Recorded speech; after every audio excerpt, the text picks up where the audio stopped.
চলেই যেহেতু যাবেন, এসেছিলেন কেন?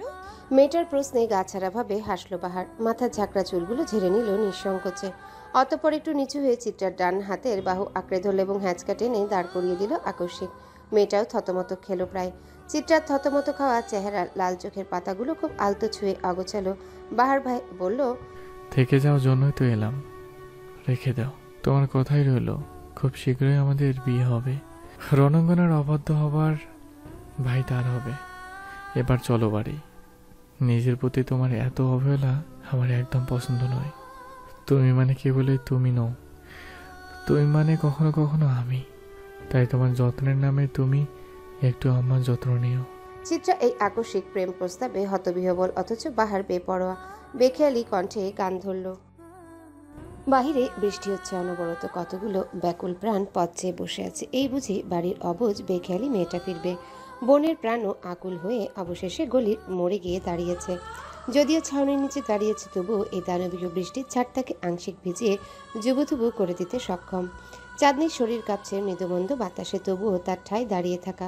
যেন পণ করেছে বোনকে না নিয়ে বাড়ি ফিরবে না।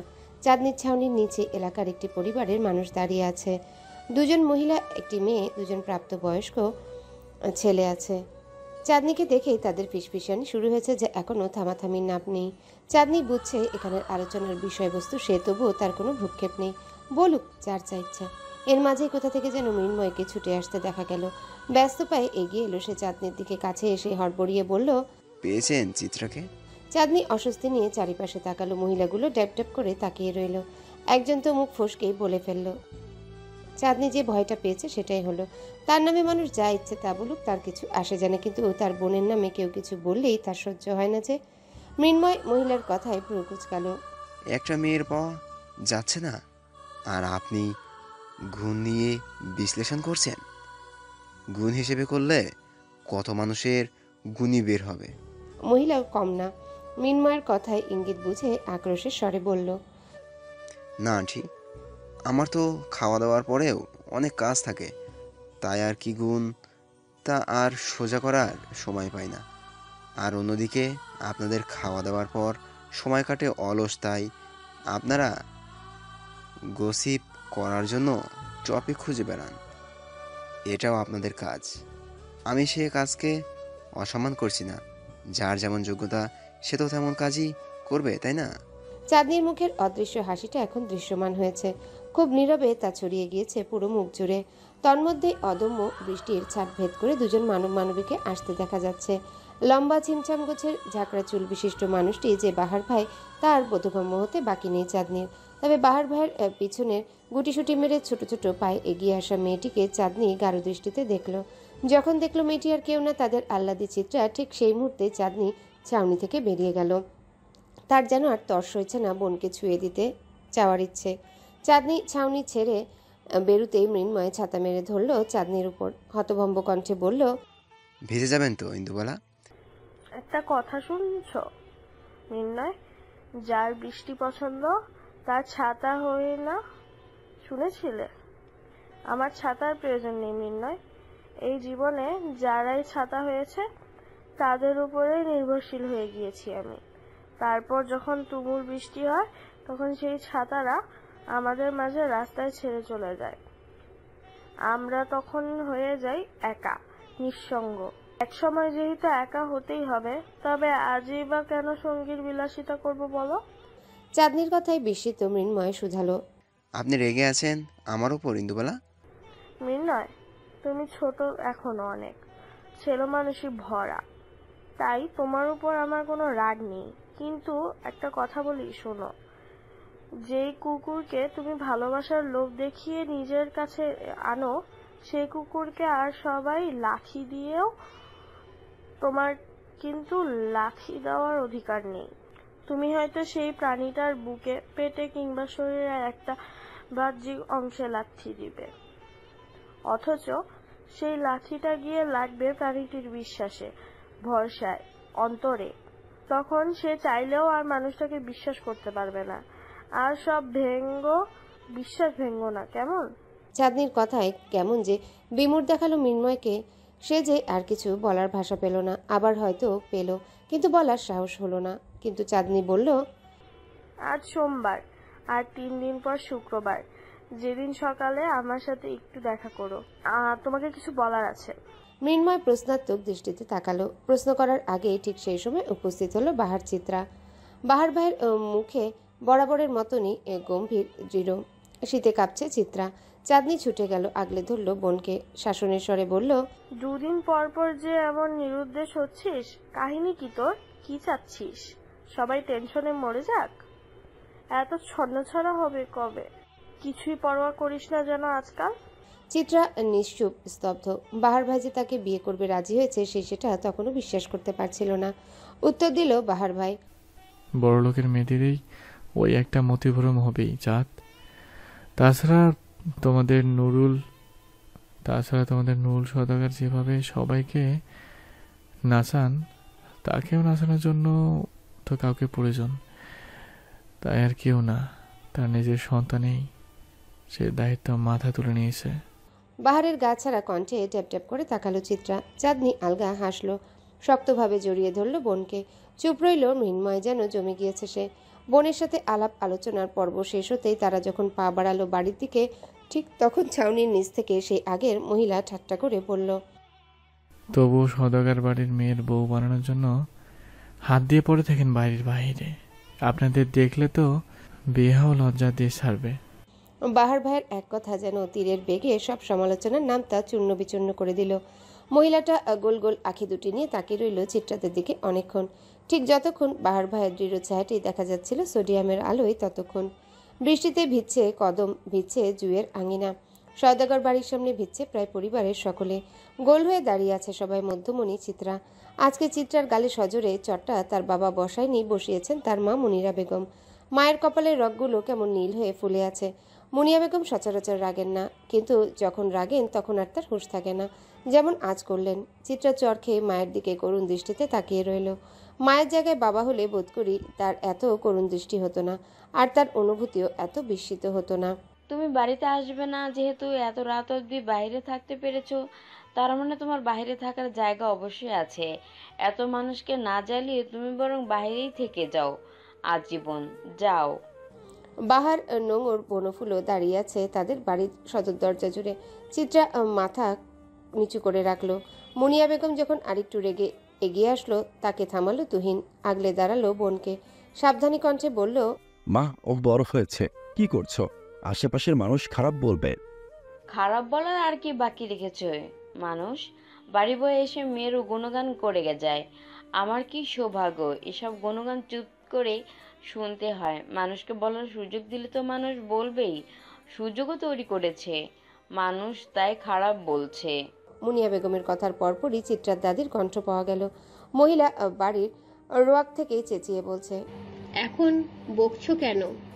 খারাপ যেহেতু তোমরা করেছো, এখন ভোগো। এত না মেয়ের প্রশংসায় পঞ্চমুখ হয়ে থাকতে, তাহলে আজ শাসন করছো কেন? অনেক হয়েছে, মেয়ের দানা বেশি বেড়ে গেছে, এবার হাঁট ছাড়তে হবে। নুরু, নুরু। মহিলা এবার ডাকলেন নিজের ছেলেকে। কণ্ঠ আগের মতোই গগনচুম্বী রেখে বললেন, তোর মেয়েকে আর ঘরে রাখা যাবে না, জলদি বিয়ের ব্যবস্থা কর। পরীক্ষা শেষ হতেই বিদায় করে দিবি। একজন তো সম্মান খেয়েইছে, বাকিটা ও খাওয়ার আগেই বিদায় করে দে। মানুষকে তো পরে মুখ দেখাতে পারবো না। এমনিও আর কতদিন মুখ দেখাতে পারবেন বলেন তো দাদি? দুই পায়েই তো কবরে চলে গেছে। কবে যেন আপনার প্রাণ পাখি উড়াল দিবে, এরপর আপনার মুখ কেউ দেখবে না। এমনি তো তাছাড়া আপনার যেই মুখ, মনে হয় যেন বাংলা ছবির ভিলেন রিনা খান। সেটা দেখলে মানুষের অন্তরাত্মা শুকিয়ে যায়। এর চেয়ে বরং আপনি মুখ না দেখালেই উপকার হবে। বাহারের তীক্ষ্ণ ঠাট্টায় জ্বলে উঠল দাদি। আপন বেগে অসন্তোষ স্বরে বলল, অসভ্য কোথাকার। কোথাকার অসভ্য জানেন না? এই তো আপনাদের সভ্য বাড়ির বরাবর বাড়িটার অসভ্য আমি। মুহূর্তেই গমগমে পরিবেশের মুখে মিটমিটে হাসি ফুটল। সকলেই চাপা হাসি ধরে রাখতে পারলেও ফিক করে হেসে দিল চেরি।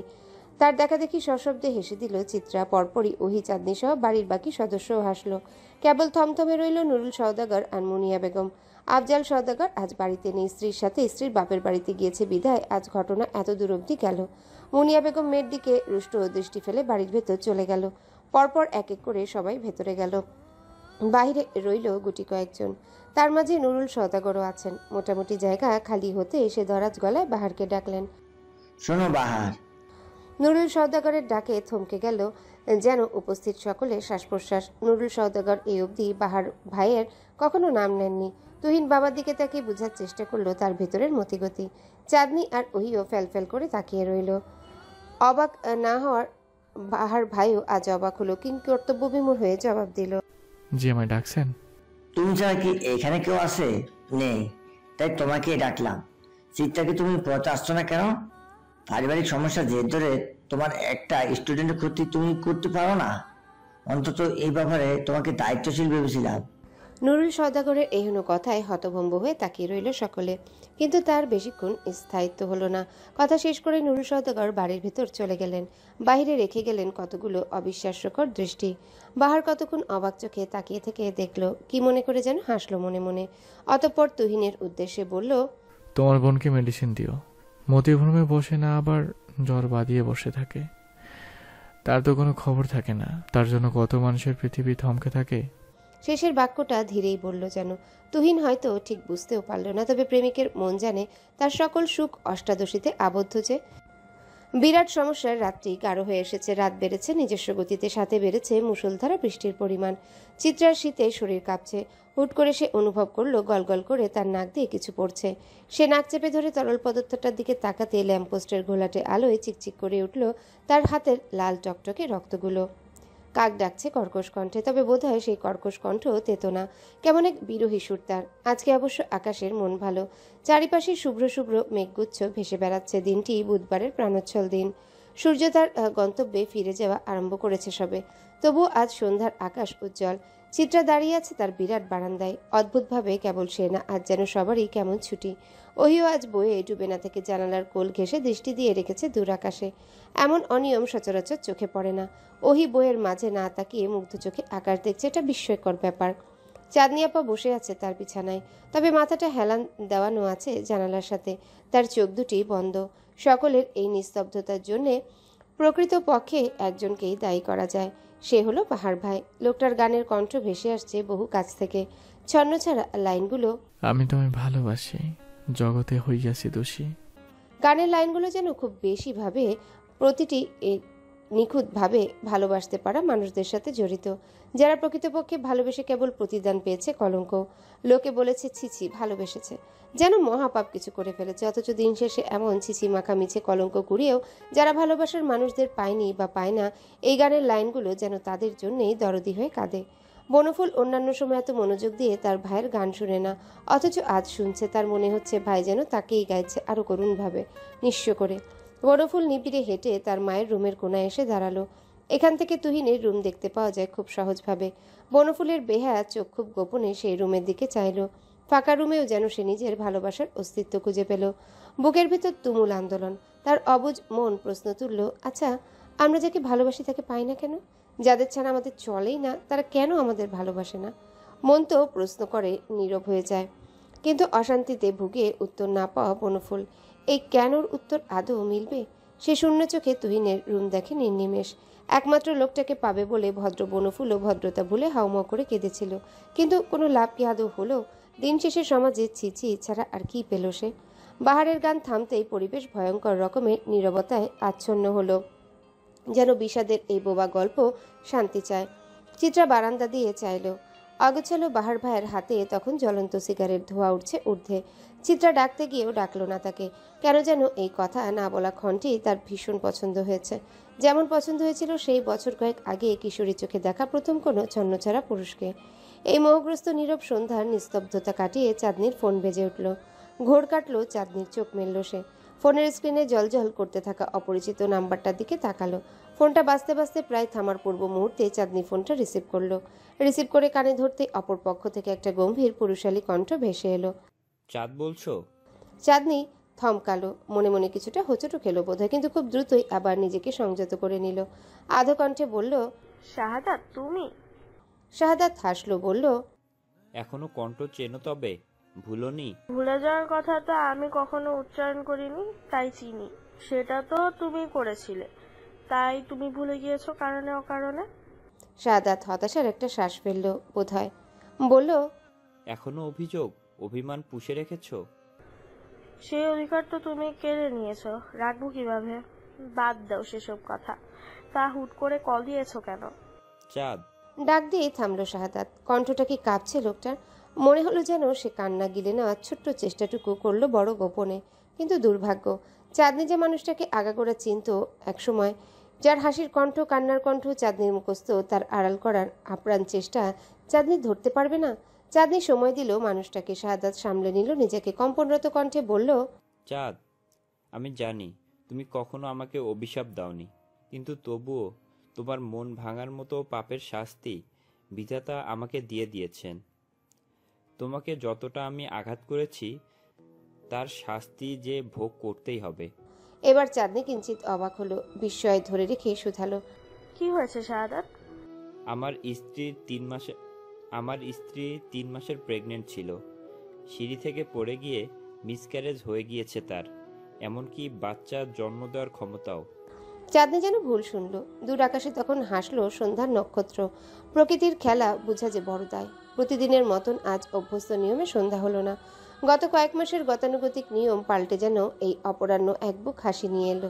মন খারাপ উড়িয়ে নিয়ে যাবার এই সন্ধ্যা।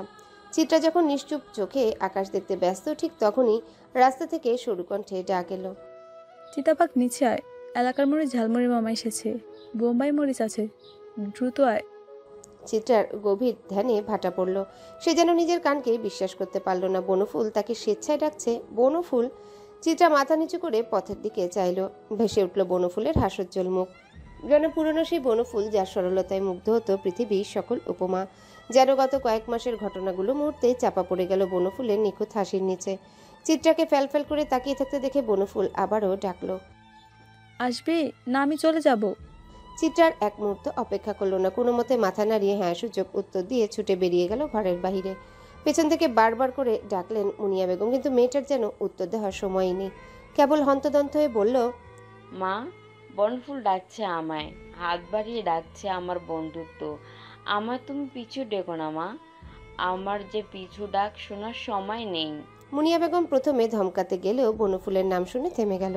আর কেউ না জানলেও মায়ের মন তো জানে, মেয়েটা বড় বন্ধুভক্ত। এই কয়েক মাস তো দেখেছে সে মেয়েটা কেমন গুমড়ে গুমড়ে মরত। আর যেহেতু বাঁচতে চাচ্ছে, তাহলে বাঁচুক না, ক্ষতি কি? পেছন থেকে মায়ের ডাক শুনতে না পেরে মনে মনে হাসলো চিত্রা। তার যে কি ভীষণ আনন্দ হচ্ছে, আজকাল যেন পৃথিবীতে স্বর্গ নেমে এসেছে। চারিপাশে কেমন আনন্দ আর আনন্দ, কিন্তু ভয় হলো এই আনন্দ কতদিন টিকবে। চিত্রা নিচে নেমে আরো অবাক হলো, কেমন বনফুল না বাহার ভাইও দাঁড়িয়ে আছে তার সাথে। যদিও লোকটার চেহারায় তেমন ভাবাবেগ নেই। চিত্রাকে দেখেই বনফুল হেসে এগিয়ে এলো, আবেশে জড়িয়ে ধরল চিত্রার বাহু, উৎফুল্ল বদনে বলল, তাড়াতাড়ি চল, ভাইয়া ঝালমুড়ি মামাকে ডেকে এনে দাঁড় করিয়েছে, আয়। চিত্রা অবাক চোখে বাহার ভাইয়ের দিকে তাকাতেই মানুষটার অগোছালো হাসি চোখে পড়ল। চোখের ইশারা করে যেন লোকটা বলল, আমি আছি। চিত্রার অন্তর আত্মা যেন শীতল হয়ে এলো। একজন আমি আছি বলা লোকের অভাবে কত মানুষ মারা যায় আফসোস নিয়ে, অথচ চিত্রার আর সেই আফসোস রইল না। ঠিক সেই মুহূর্তেই চিত্রার সকল আনন্দকে ভয়ে পরিণত করে নামতে দেখা গেল তুহিন ভাইজানকে, সাথে তার প্রেমিকা নীরু। চিত্রা ভীত চোখে বনফুলের হাতটার দিকে তাকালো, যে হাতটা জড়িয়ে আছে চিত্রার বাহু। চিত্রা অপেক্ষা করলো, এই বুঝি বাঁধন আবারও ঢিলা হলো। বন্ধুত্ব খুব গম্ভীর একটা বন্ধন, চাইলেই হয়তো এই গাঢ় সম্পর্কের হাত ছেড়ে দেওয়া যায় না অবলীলায়। তাই হয়তো বনফুলও ছাড়তে পারেনি। তুহিন যখন নিরুকে নিয়ে এলাকায় প্রবেশ করছিল, তখন চিত্রার অশান্ত মনে তুমুল ঝড়। আবারও বন্ধুর বাড়িয়ে দেওয়া হাত কি গুটিয়ে নিবে? প্রশ্নের সমুদ্রে তখন সে ভরাডুবি। অথচ তার একরাশ চিন্তাকে মুক্তি দিয়ে বন্ধুর হাতের মুঠো আরও শক্ত হয়ে জড়িয়ে ধরল তার বাহু। চিত্রা অপ্রস্তুত নয়নে বারবার বনফুলকে দেখছে, আবার নিজের ভাইয়ের দিকেও তাকাচ্ছে। ঠিক তখনই চিত্রা আরও একটা দৃশ্য দেখে নিল খুব অসাবধানতায়। এতক্ষণ নিরু মেয়েটির হাত তার ভাইয়ের হাতের মুঠোয় ছিল, কিন্তু মেয়েটি যখনই বনফুলকে দেখল, খুব আলগোছে নিজের হাতটি তুহিনের হাতের মুঠো থেকে ছাড়িয়ে নিল। চিত্রা এই দৃশ্যে মুগ্ধ না হয়ে পারল না। যত যাই বলুক, যতই সে নীরুকে দোষারোপ করুক, অপছন্দ করুক, মেয়েটা যে ভীষণ বুদ্ধিমতী তার বলার অপেক্ষা রাখে না। ততক্ষণে চিত্রারা এবং তুহিনরা কাছাকাছি এসে দাঁড়িয়েছে। কোথায় যাচ্ছিস চিতাবাঘ? এই তো সামনেই। তুহিনের প্রশ্নে চিত্রার গম্ভীর উত্তর। এবার তুহিনও সংশয়ে পড়ল, বনফুলকে কিছু বলবে কিনা। অবশেষে সেই সংশয়ের অবকাশ না দিয়ে জিজ্ঞাসা করল সে, ভালো আছো বনফুল? চিত্রা এবার বনফুলের মুখের দিকে চাইল। ভেতর ভিতর একটা মারাত্মক ভয় এসে থিতিয়ে আছে। যদি বনফুল এখন হইচই শুরু করে দেয়, আবার যদি চিত্রাকে ছেড়ে দেয়, কি হবে তখন? চিত্রার দ্বিধান্বিত চেহারা বুঝে বাহার ভাই খুব আলগোছে বোনের কাঁধে হাত রাখে। ঠিক তার পরের মুহূর্তেই বনফুলের হাস্যোজ্জ্বল কণ্ঠ পাওয়া যায়। এই তো আলহামদুলিল্লাহ, আপনারা ভালো আছেন? চিত্রা চমকায় বনফুলের এই স্বাভাবিক আচরণে। মেয়েটা কি তবে নিজেকে সামলে উঠতে পেরেছে? বনফুলের চোখের দিকে তাকায় সে। মেয়েটার ঠোঁট হাসছে, তবে চোখ হাসছে না। কেমন মৃত সেই দৃষ্টি তাকিয়ে আছে পথের দিকে। নীরু একটু দূরেই দাঁড়িয়েছিল, কিন্তু বনফুল যে তাকে উদ্দেশ্য করে ভালো আছে কিনা জিজ্ঞাসা করেছে তার বুঝতে বাকি রইল না। তাই তৎক্ষণাৎ সে ঘাড় নাড়ালো, বলল, ভালো আছি মিষ্টি মেয়ে। তুমি জানো, হাসলে তোমাকে ভীষণ সুন্দর লাগে। বনফুল চমকালো বোধহয় কথাটা শুনে, তবে থামলো না হাসি। মুচকি হাসি ঠোঁটে ঝুলিয়ে জবাব দিল, তাই বোধহয় বদনজর লেগেছিল। জানেন, আজকাল আর হাসতে পারি না। বদনজর আবার কি? যদি মনকে একবার শক্ত করতে পারো, তবে বদনজরও তোমার হাসি কাটতে পারবে না। তুমি কেবল এতটুকু মনে রাখবে, তোমার হাসতে হবে, কারণ তোমার হাসি ভীষণ সুন্দর। বনফুলের ভাষায় যে কঠিন তাচ্ছিল্যের তোপ ছিল, তা যেন নীরু ভীষণ অবহেলায় উড়িয়ে দিল। আবেগের বয়স মেয়েটার, সে আবেগে গাঢ় আঁচড় পেয়েছে। এতটুকু কাঠিন্যতা তো স্বাভাবিকই। নীরু বুঝে সেই কাঠিন্য। বনফুল আর কথা বাড়ায় না। বাহার বলে, তুহিন, তোমরা আমাদের সাথে চলো। না না ভাইয়া, আপনারা জানেন। কেউ আর কথা বাড়ায় না, কথা বাড়ানোর সাহসও করে না। হিতে যদি বিপরীত হয়ে যায় সেই ভয় সবার ভেতর। যে যার মতন গন্তব্যের দিকে রওনা হয়। তুহিনরা চলে যেতেই যেন চিত্রা হাঁপ ছেড়ে বাঁচে। তার কেবল একটাই ভয়, এই বুঝি বনফুল উত্তেজিত হয়ে যায়। এই বুঝি বনফুল বন্ধুত্বে ভীষণ হিংস্রতা দেখিয়ে ফেলে। চিত্রার এই শব্দহীন চিন্তা বুঝেন বাহার ভাই। বনফুলের অন্য মনস্কতার আড়ালে তার অষ্টাদশী কি সে ভরসা দেয়? ভয় পেও না রণাঙ্গনা, তোমার আমি থাকতে চিন্তা কিসের মেয়ে? ভীষণ ভরসায় আপ্লুত হয় চিত্রা। ঠিকই তো, যার আস্ত একটা বাহার ভাই আছে তার আবার কি লাগে? এই ভরসা বিশ্বাসের কথোপকথন গোপন হয় না বনফুল থেকে। সে সবই শুনে, দেখে, বুঝে, হাসে আর ভাবে, ভাগ্য তার বেলায় এত নিষ্ঠুর কেন? তার বেলায় কেন ভাগ্য ভীষণভাবে মুখ ঘুরিয়ে রাখে? ভাবনাদের উত্তর মেলে না। উত্তরবিহীন তারা কতক্ষণ হাপিত্তেশ করে মারা যায় মস্তিষ্কে। অস্তিত্ব থাকে না তাদের, দৃশ্যতাও থাকে না, তবে স্মৃতিকাতরতার এক গোপন হাহাকার ঠিক থেকে যায়। বাহিরের আবহাওয়া কিছুটা অচঞ্চল। সওদাগর বাড়িতে কেমন মন খারাপের আবহাওয়া। ওহিটার যেন কি হয়েছে। গতকাল হুট করে কলেজ থেকে ফিরে দরজা দিল সারাদিন, আর সে দরজা খোলার নাম নেই। প্রতিদিনের মতন অবনী বেগম শরবত নিয়ে দরজায় উপস্থিত হলো, কিন্তু ওহি কোনো হেলদোল দেখালো না, দরজাও খুলল না। সারাদিন প্রায় অনেকবার তাকে ডাকা হলো, কিন্তু সে ঘর ছেড়ে বের হলো না। কেবল একবার গম্ভীর স্বরে বলল, আমায় বিরক্ত করবে না। ব্যাস, এতটুকুই। কেউ আর তাই বিরক্ত করলো না। সারাদিন মেয়েটা ঘরে রইল, রাতের খাবারও খেলো না। সওদাগর বাড়ির সকলেরই মন মেজাজ ভীষণ খারাপ। বাড়িতে 4টা মেয়ে, চাঁদনি, ওহি, চিত্রা এবং চেরি, 4জনে খুবই লক্ষ্মীমন্ত। কিন্তু হুট করে 3জনার যেন কি হলো। 3টা মেয়েকে কেমন দিগ্ভ্রান্ত মনে হয় আজকাল। কার নজর পড়ল? দাদি কতক্ষণ চেঁচামেচি করলো, বিয়ের তোড়জোড় করার আদেশ দিলেন। তার ধারণা মতে বাড়ির মেয়েদের মতিভ্রম হচ্ছে, বিয়ে দিয়ে দিলে সব ঠিক হবে। কেউ তেমন রাগ করলো না দাদির কথায়, আবার মেনে নিয়েছে বলেও মনে হলো না। সকাল হতেই সওদাগর বাড়িতে সবাই একত্রিত হলো। দৌড় খুলল ওহিও। একদম স্বাভাবিক মনে হলো তাকে। খাবার টেবিলে এসে বসলো সে। সকল একবার তার দিকে চাইল। ওহিকে বেশ স্বাভাবিক দেখে সবারই বুক থেকে যেন পাথর নেমে গেল। আজ আর খাবার টেবিলে আনন্দ নেই। শুকনো রুটির মতন বিবর্ণ রইল এই চিত্র। খাবার খেতে খেতে হুট করেই ওহি বলল, আমি সবাইকে একটা কথা বলতে চাই। খাবারের দিকে সকলের নিচে ধ্যানে ভাটা পড়ল যেন ওহির কথায়। সকলে উৎসুক দৃষ্টিতে চাইল। ওহির বাবা আমজাদ সওদাগর মেয়ের দিকে ভ্রু কুচকে তাকিয়ে জিজ্ঞাসা করল, কি কথা? ওহি একবার অবনী বেগমের দিকে তাকালো। মহিলার চোখের নিচে কালির ছাপ পড়েছে। মুখটাও কেমন শুকনো লাগছে, নিশ্চয়ই রাতে খাননি এবং ঘুমাননি। অবনী বেগম বরাবরই এমন। ওহির যখন পরীক্ষা থাকে তখন সে রাত জেগে পড়ে। পুরো বাড়ি যখন ঘুমে ডুবে যায়, ওহি জানে একটা জীব তখনও সজাগ থাকে। মেয়ে কখন ঘুমিয়ে যাবে, অসাবধানতায় কাঁথা গায়ে দিতে ভুলে যাবে, সেই চিন্তায় মানুষটার ঘুম আসে না। ওহি যখন ভার্সিটি থেকে বিকেলে ফিরে তখন দেখে ডাইনিং টেবিলে একজন বসে বসে ঝিমাচ্ছে। মেয়ে ক্ষুধার্ত হয়ে ফিরবে বলে মায়ের বিশ্রাম নেওয়া হয় না। এই সব স্মৃতি ওহির মস্তিষ্কে জীবিত। তবুও কথাটা যে তাকে বলতেই হবে। বুক চিরে বেরিয়ে এলো দীর্ঘশ্বাস। অবনী বেগমের দিক থেকে চোখ ফিরিয়ে নিল সে। ওই মুখের দিকে তাকিয়ে যে সে এত কঠিন কথা বলতে পারবে না, সম্ভব না। সকলের অধীর আগ্রহের দিকে তাকিয়ে ওহি বেশ দৃঢ়কণ্ঠে বলল, আমি ভেবেছি আমি ওই মহিলার কাছে ফিরে যাব। ওহির বাক্যটি যেন বোধগম্য হলো না। অনেকের আবার কেউ বুঝতে চেয়েও বুঝতে পারল না। চাঁদনির বাবা আফজাল সওদাগর তাই অবাক কণ্ঠেই বললেন, কি? যা শুনছেন সেটাই। আমি ভাবছি আমি তার কাছে ফিরে যাব। মহিলা তো বার কয়েক আমাকে নিতেই এসেছিলেন, যাইনি। ভাবছি এবার যাব। 21টা বছর তো তাকে ছাড়াই ছিলাম, এবার নয় তার সাথে থাকি, তাই সিদ্ধান্ত নেওয়া। অবনী বেগমের হাতে থাকা স্টিলের চামচটা কখন যে হাত থেকে পড়ে গেল তিনি টেরও পেলেন না। ঝনঝন শব্দ হলো। অবনী বেগমের সেদিকে হুঁশ নেই। তিনি কিংকর্তব্য বিমূঢ় হয়ে কেবল তাকিয়ে রইলেন মেয়ের পানে। তুমি কি ভেবে এমন সিদ্ধান্ত নিলে ওহি? এই মানুষটাকে ছোটবেলায় একা করে ছেড়ে গিয়ে চলে গিয়েছেন নিজের সুখের আশায়। একবারও তোর কথা ভাবেননি। এখনো কিন্তু তোর কথা ভেবে তোকে নিতে চান তেমনটাও নয়। তাদের সন্তানহীন দাম্পত্য জীবনের একাকিত্বতা কাটানোর জন্যই সে তোকে যাচ্ছে। তুই কেন বারবার তার স্বার্থের বলি হবি? কেন? তোকে কি আমরা ভালোবাসিনি? চাঁদনির কথায় ওহির মুখের শক্ত আদল বদলালো না। সে কঠোরই রইল, যেন কোনো ইট সিমেন্টের তৈরি ভাস্কর্য যার আবেগ অনুভূতি কিছুই নেই। আমজাদ সওদাগর নির্লিপ্ত ভঙ্গিতে যেন বললেন, যেও তবে। সবার অবাকের পাল্লা যেন ভারী হলো আরো। বাবা এত সহজে মেয়ের দাবি ছেড়ে দিল কিভাবে? আফজাল সওদাগর হতাশ চোখে একবার নিজের ছোট ভাইয়ের স্ত্রীর দিকে চাইলেন। প্রকৃতপক্ষে তার মায়াটা হচ্ছে অবনী বেগমের জন্যে।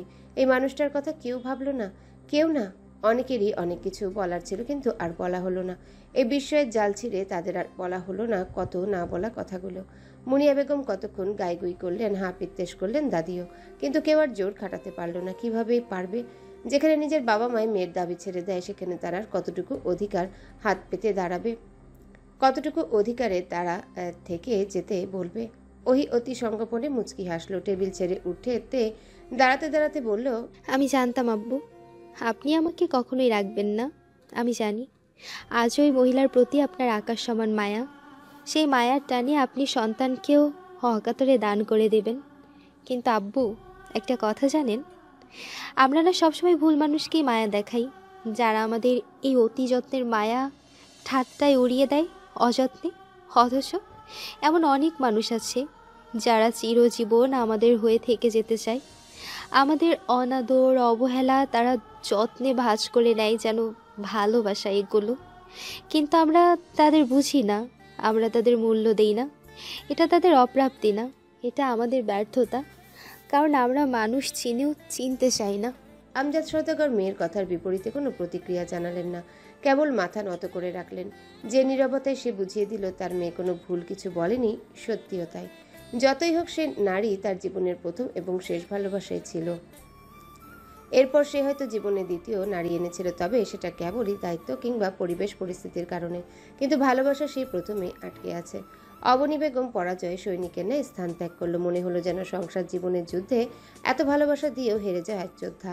এক এক করে সবাই চলে গেল, কেবল নিবিড় নীরবে বসে রইলেন দাদি আর চিত্রা। দাদির শক্ত খোলো সুরমুর করে খসে পড়ল ঠিক তখনই। বৃদ্ধার বয়স্ক চোখ পানিতে টইটুম্বর হলো। দুহাত তুলে বলল, আল্লাহ, আমার এমন সুন্দর সংসারে এমন ব্যথার তীর কেন ছড়ছ? শান্তি দাও, তুমি শান্তি দাও সবগুলো বাচ্চাকে। চিত্রা ড্যাব ড্যাব করে তাকিয়ে রইল দাদির পানে। কি অদ্ভুত, দাদিও কাঁদতে জানে। অবশ্য নারী জাত তার সংসার নিয়ে সবসময় শৌখিন।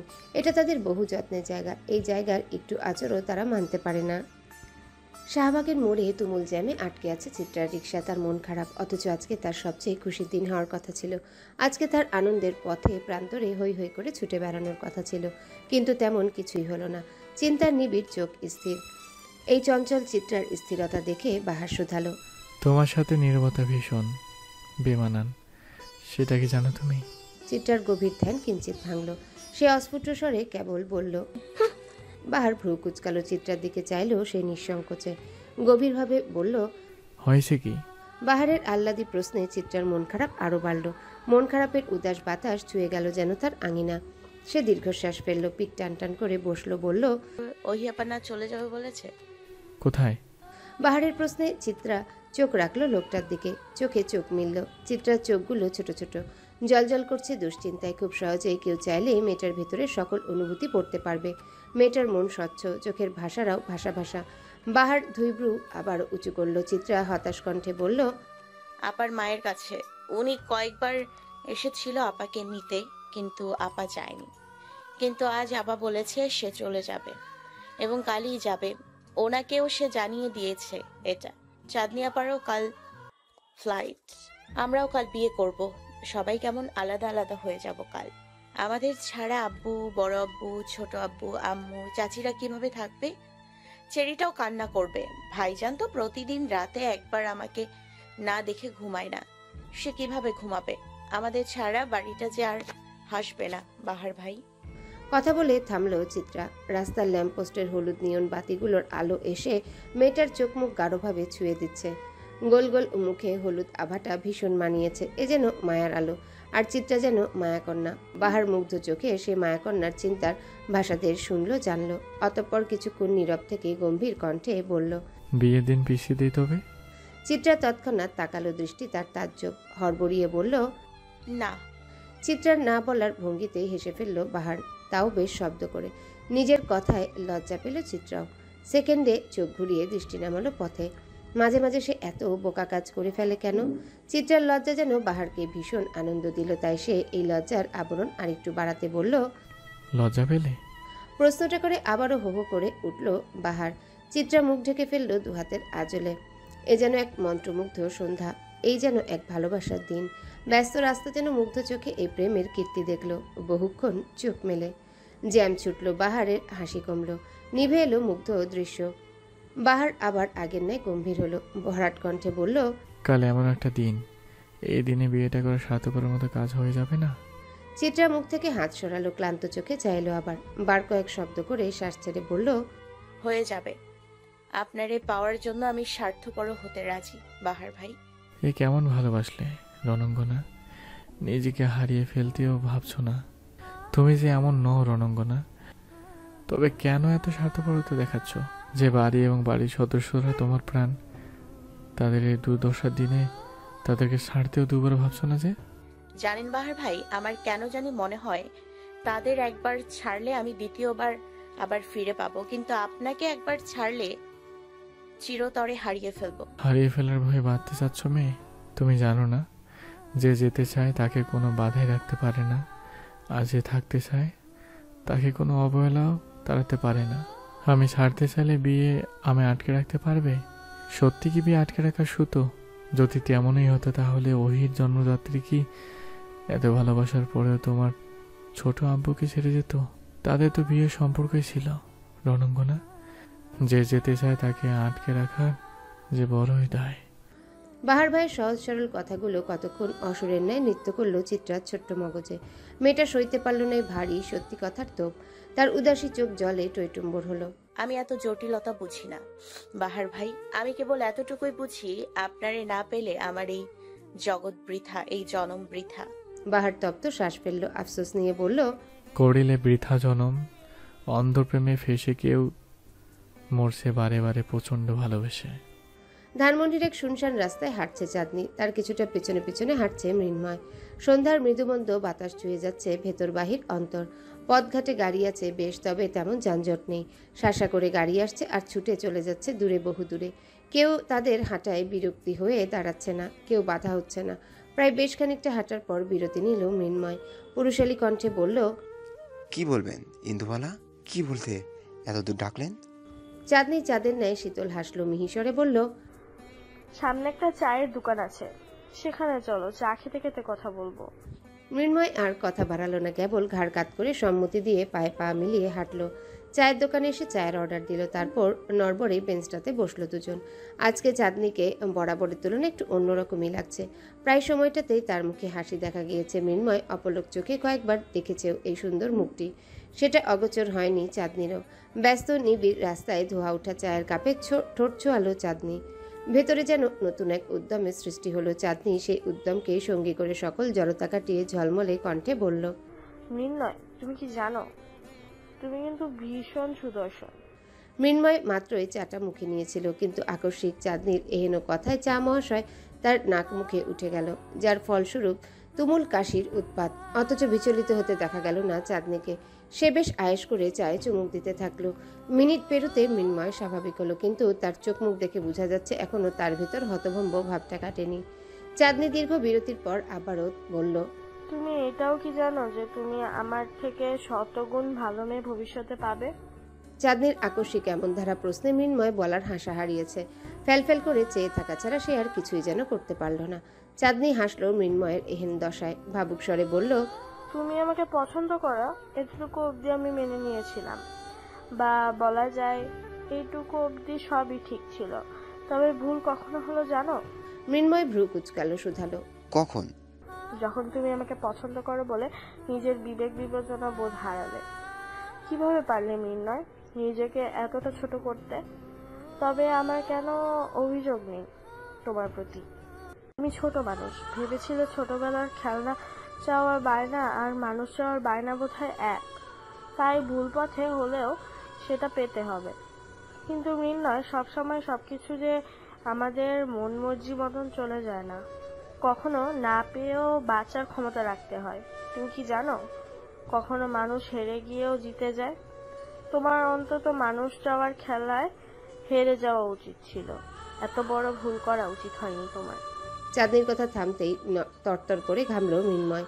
অতি উত্তেজনায় বসে থাকতে না পেরে চট করে দাঁড়িয়ে গেল। তোতলানো কণ্ঠে বলল, কি কি বলছেন ইন্দুবালা?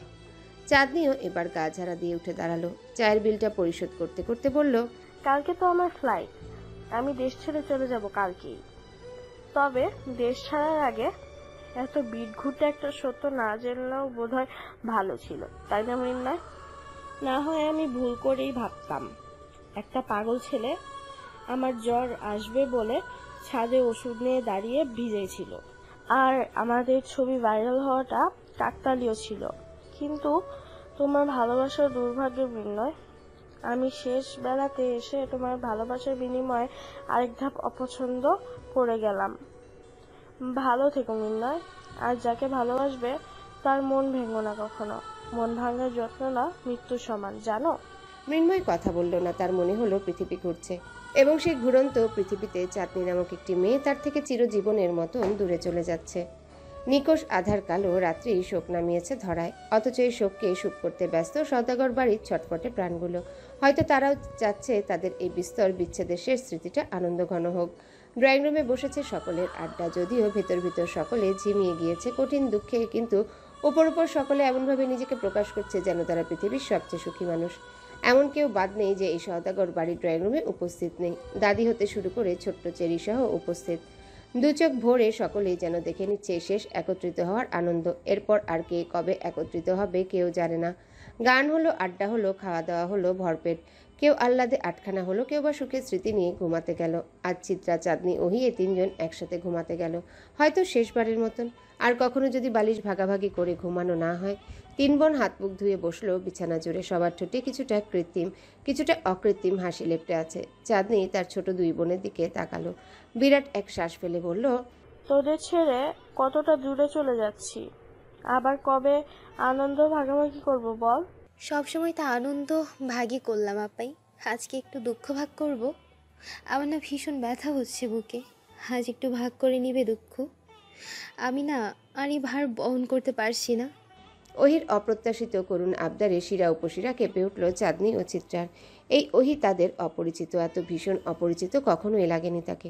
এই অসহায় ওহিকে দেখে ভাষাহারা দুজন। ওহি কাঁদছে, শব্দহীন কান্না, চোখের পাতা থেকে গড়িয়ে পড়ছে কত সহস্র অশ্রুবিন্দুরা।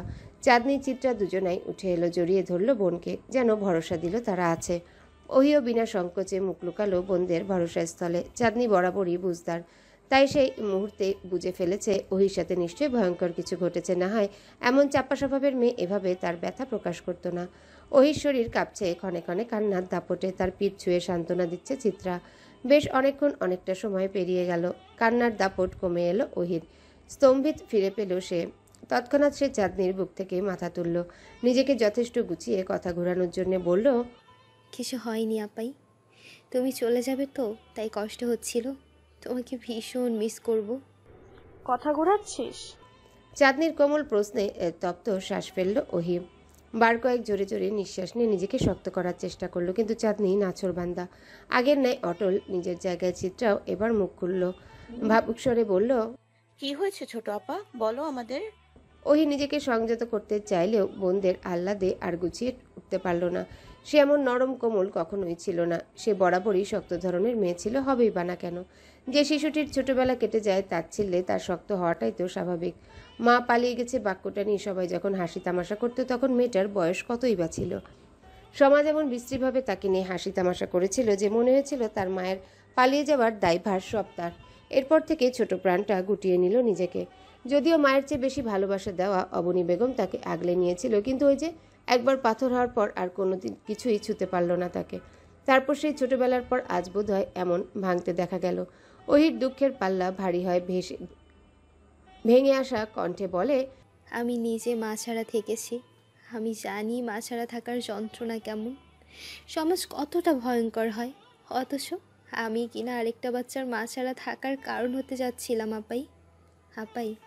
ওহির হেয়ালি কথায় ভ্রু দুটি কুঞ্চিত হলো। বাকি দুজনের। চিত্রা বলল, এই ছোট আপা কি বলছো? চাঁদনি বলল, পাগল হলি? ওহি দুহাতের আঁচলে মুখ ঢেকে কাঁদে।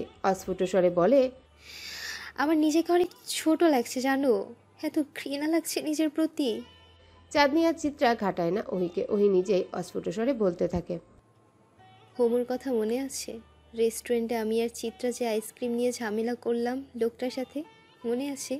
চিত্রা ও চাঁদনি দুজনাই মাথা নাড়ায়। ওহি দৃষ্টি রেখে জানালার বাহিরে হতাশ কণ্ঠে বলে, হোমুর বাবার নাম নওশাদ, বেশ ভদ্রলোক। রেস্টুরেন্টের পরেও আমার তাদের সাথে দেখা হয়েছিল অনেকবার, যোগাযোগও গাঢ় হয়। হোমু বাচ্চাটাকে দেখলে না কেমন নিজের ছোটবেলার কথা মনে পড়ে যেত। তাই বোধ হয় আমি ওর প্রতি ঝুঁকে পড়েছিলাম, কিন্তু আমার উচিত হয়নি আপাই। আমার মোটেও ঝুঁকে পড়া উচিত হয়নি। হয়েছে কি সেটা তো বলবি। তুই নাকি নওশাদকে পছন্দ করিস? চাঁদনির স্বচ্ছ প্রশ্নে ওহি ঘাড় ঘুরিয়ে তাকায়। তার চোখ আবারও অশ্রুতে টলমল করে। চোখ দেখে বোঝা যায় তার ভেতরটা অমোঘ যন্ত্রণায় ফেটে পড়ছে। চাঁদনির মায়া হয়। এই যন্ত্রণার ভাষা যে তার বড় পরিচিত। সে ওহিকে দুহাতে আবারও আগলে ধরে, আদুরে কণ্ঠে বলে, তুই ওকে পছন্দ করিস? ওহি সময় নেয়, ভারী কণ্ঠে বলে, আপাই, নওশাদ বিবাহিত এবং হোমুর মায়ের সঙ্গে তার বৈবাহিক অবস্থা নাকি বেশ ভালোই ছিল, কিন্তু আমি তাদের মাঝে তৃতীয় ব্যক্তি হয়ে নাকি তাদের সংসারটা নষ্ট করে দিয়েছি। বিশ্বাস করো আপাই, আমি ভাবতাম নওশাদ হিমুর চাচা হবেন। হোমুর বাবা কখনো হোমুর মায়ের কথা বলেইনি। আমি ভাবতাম হোমুকে এত আদর করে বলে হয়তো সে তার চাচাকে পাপাই ডাকে। আমার উচিত হয়নি আপা, ভালো করে না জেনে একটা মানুষের সাথে মিশে যাওয়া। সেদিনের আমার জন্মদাত্রীর সাথে আজকের আমার কোনো তফাৎ রইল না। আমরা দুজনই একটা বাচ্চার শৈশব নষ্ট করার খেলায় অংশগ্রহণ করেছি। কিন্তু তুমি তো জানো আপা, আমি এমন খারাপ না। আমি হুমুকে এই যন্ত্রণার মাঝে যেতে দিতে পারি না। তাই আমি আমার সেই মায়ের কাছে চলে যাব, যার কাছে আমার কখনো মূল্য ছিল না। আমি চলে গেলেই সব দিক থেকে মঙ্গল, সব দিক থেকে। কথাটা বলেই ছুটে চলে গেল ওহি।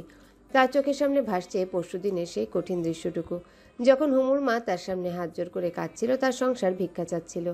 ওহির নিজেকে তখন এত বেশি পরিমাণে ছোট লাগছিল। শেষমেশ সেখানে একটা নারীর সংসারের কাল হয়ে দাঁড়ালো। এই শহরে থাকলে নওশাদ হয়তো তাকে দেখবে এবং সংসার ভাঙতে চাইবে। এর চেয়ে চলে যাওয়াই ভালো তার। সে দূরে চলে গেলে নিশ্চয়ই নওশাদ থেমে যাবে।